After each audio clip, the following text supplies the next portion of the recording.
Welcome to the KXCountry Clubhouse. My name's Derek Mann from KX96 Afternoons. Today, joined by both Dan and Shay. Hello. So good to see you, man. We were just talking off here with Shay about the last time you guys were here at Bud Stage in 2023 or 2024. But it's time for you to come back. Hopefully, we'll get to that soon. And you got the new song "Say So." We'll get to that. But I wanted to ask because you guys have been a duo for like over a decade. What would you say is the most like old married couple type argument you've had recently? There's got to be one. Oh Oh, man, maybe it's like when we fly. It's like one of us wants to fly the night before the show, one wants to fly in the morning. But there's not honestly not really any arguments like that. It's usually like, yeah, what do you want in the dressing room? I don't know, like some vegetables and hummus. That works. We're pretty simple. People are always like, Okay, what's the good. drama? What do you guys fight about? I don't know. I would say like the most. It's not arguing. I think it's like we're fighting for the greater good of a song. Is us in the writing room, like not fighting again is it's a bad word.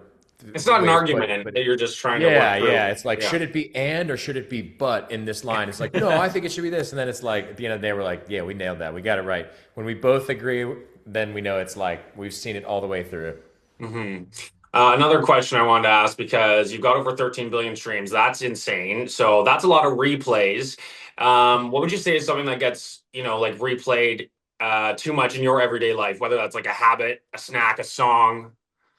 oh man, snacks get replayed for sure way too much in my house. I would have to say the one if it was like our music, I think the one song that I've heard more than any song on planet Earth would be our song "Officially Christmas" because my 6 year old he had the CD and he had a little CD player in his room and I'm not joking for probably 8 months straight every single night, and I'm talking all night. He would put it on repeat and sleep to it, and I would just hear. I'd get up to get some water, and I'd just hear it's a vision, just running down the hallway, craziness. So yeah, that's definitely been on replay. So I think I don't there's need the probably six podcast or the million white streams. noise anymore. I just use that. Just officially Christmas is great. Great white noise. Throw it on Spotify, crank it. Nice. Okay. Well, I want to talk about the new song. "Say So" is the new one. It's pretty deep. Tell me about this. Yeah, it is, man. It's a little heavier, a little more serious than probably anything we've ever put out before. But we were writing songs. We, had a good wave of creativity and inspiration. We were just trying to write really personal songs, like write stuff that was from our hearts, stuff that we were actually going through at this point in our lives, mid late 30s, and just telling our truth, for better or for worse. And we sat down one day, and we were with our friends Jimmy Robbins and David Hodges, and we were sharing stories about another friend of ours, a mutual friend, Ben, who took his own life a little over a year ago, and it rocked our world in Nashville on Music Row. He was a huge part of our career. He was kind of the first guy to believe in us. He signed us to our first publishing deal as songwriters, and we're still with that company. He introduced us to Warner Records Nashville. We're still with that record label to this day. A big champion in our career, and just a close friend. And we were just talking about him and sharing stories. He was on our hearts, and we ended up kind of getting about halfway through a song. We're kicking this around, and we didn't. That's not the song we set out to write that day, but we were about halfway through it, and I think it was me. I was like, is this a Dan and Shay thing? Is this like too heavy of a concept? Like, should we pivot?" And it was just like, I think we owe it to ourselves and we owe it to Ben just to see it through to the finish line. Whether the song comes out or not, it just needed to be written that day. It was just in the room. And I got home that night and I played the demo for my wife, Abby, just on my phone. And she was like, wow, it's incredible. It's beautiful that you guys would write that as a tribute to Ben on his birthday. And we didn't know it was his birthday that day. It would have been his 50th birthday. And it's just that, like, it blew our minds. That's more than coincidence. The song was supposed to happen. It was supposed to be written that day. And we knew right then that like this song was bigger than just the Dan and Shay thing. This like was a message that like we were lucky enough to be the vehicle to get to the world, and we knew it needed to be the first single off this project. It was like too urgent of a message to get out. We needed to say this to the world, and I don't know. We went into it with so much conviction. We're like, man, we hope this song is a smash and like becomes a chart topper and all the things. But like if it flops and falls off and whatever, if it helps one person, if it saves one life, that was a success and it was worth it to us. And I don't know, we really believe that. And I think like it's early in the stages of this song being in the world, but we felt that passion from fans. They're reacting to it in a big way. So I think it's I don't know, it's an important thing that we have out there in the world, and we're proud to stand behind it. Well, I think it's definitely relatable to a lot of people. And I was going to ask if I think you kind of answered there with the coincidence of it being his birthday when you wrote the Yeah. song. But if there was a moment that you knew that the song was different, but I think that's kind of it right there is the coincidence aspect of that. Absolutely, man. And it was crazy when we started playing it for just the people around us.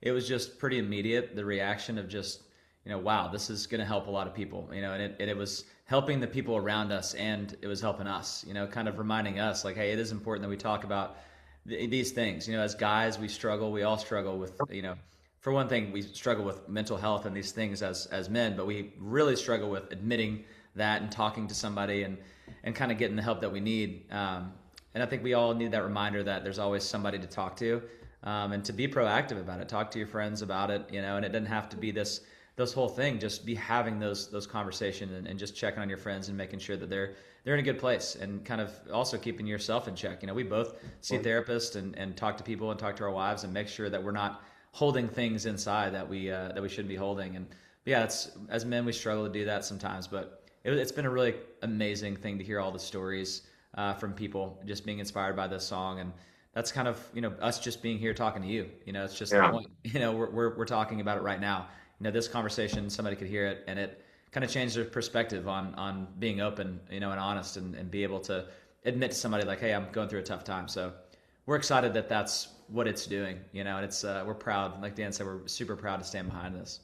Definitely. I mean, I had goosebumps the first time I heard it, even through the first verse.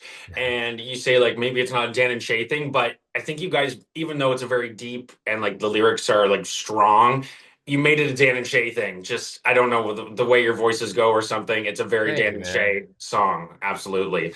And with it, talking about how deep it is and the lyrics are so strong, is it something that when you were writing it or continuing to write it, was it like therapy almost, or was it hard to turn those words into lyrics to make it the song?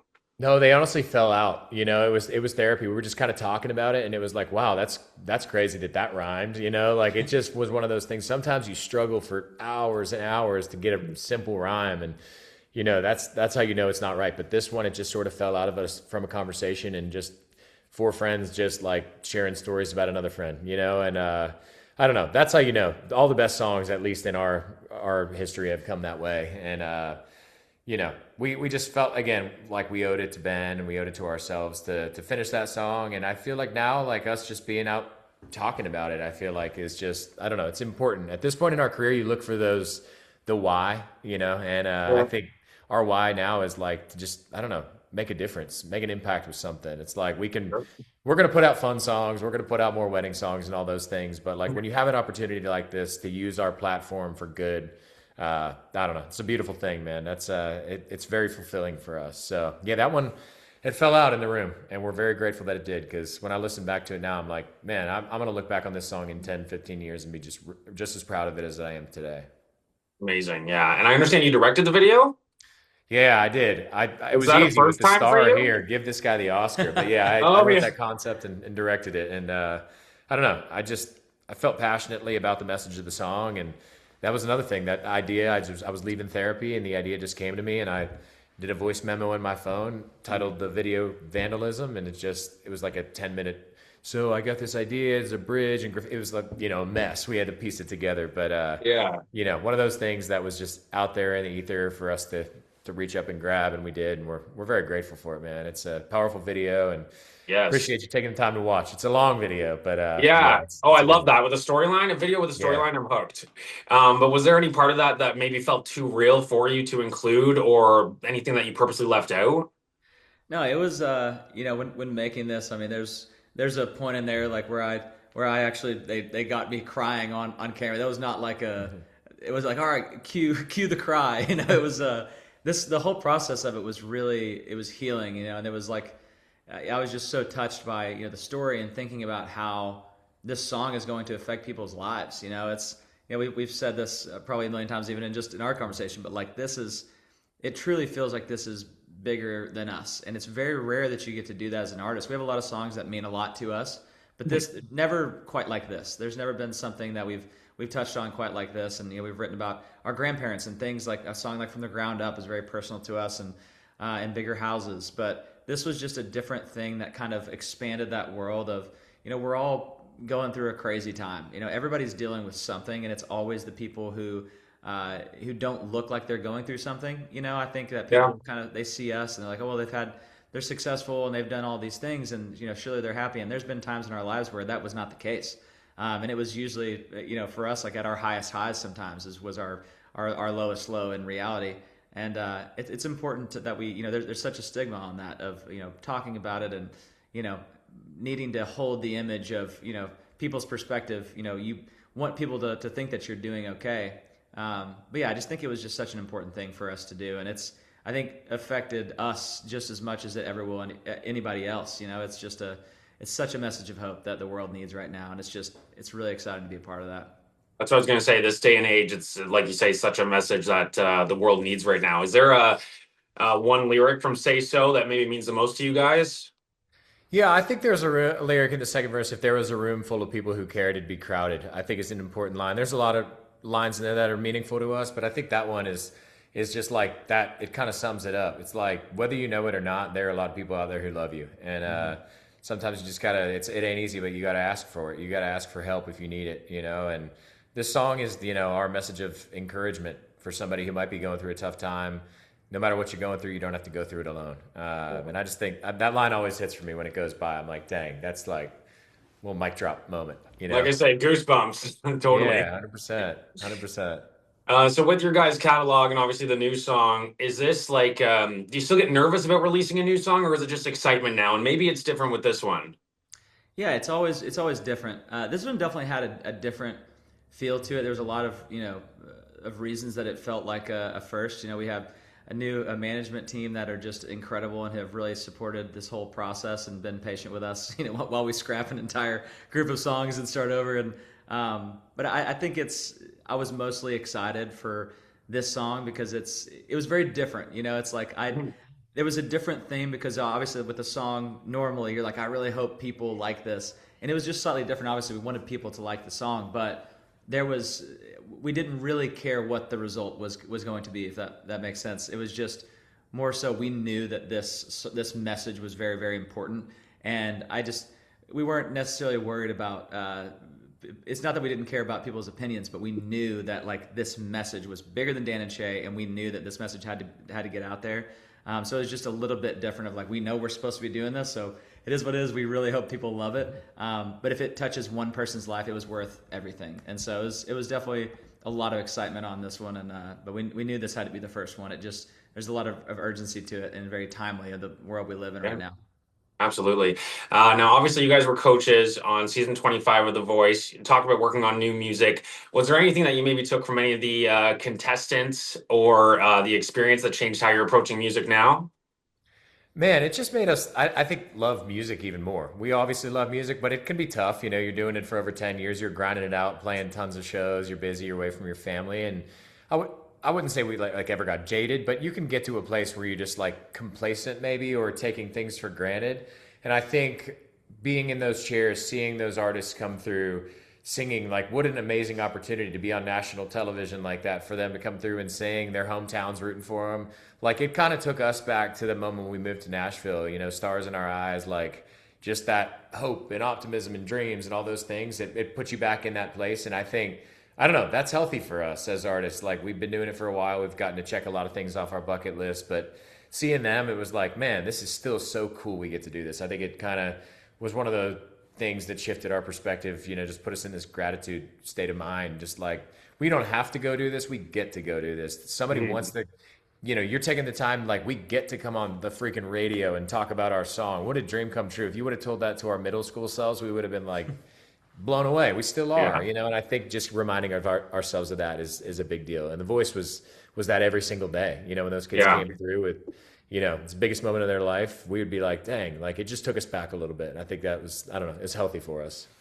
Awesome, guys. Well, I'm excited for the new project. I'll leave you with one question. If someone is listening or watching this right now and is struggling, but they haven't said so, what would you want them to hear from you guys?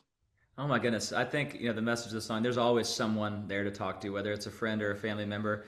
There's always somebody there at the other end of the line, and you're not going through this alone. I think, you know, when you're battling something like mental health, it's very lonely. It's a very lonely place. But for people to know that you're never alone. There's always somebody there to talk to, and and it's okay to say something. It's okay to struggle. It's okay to not be okay. And we've all dealt with that. No matter who you are, no one is immune to this type of thing, and you're not alone. If there was one thing like there's always somebody there. Awesome, guys. Well, thank you so much. Yeah, you just have to say so. So Amen. thank you Absolutely. very much. Hope we can get you back up here in Canada soon.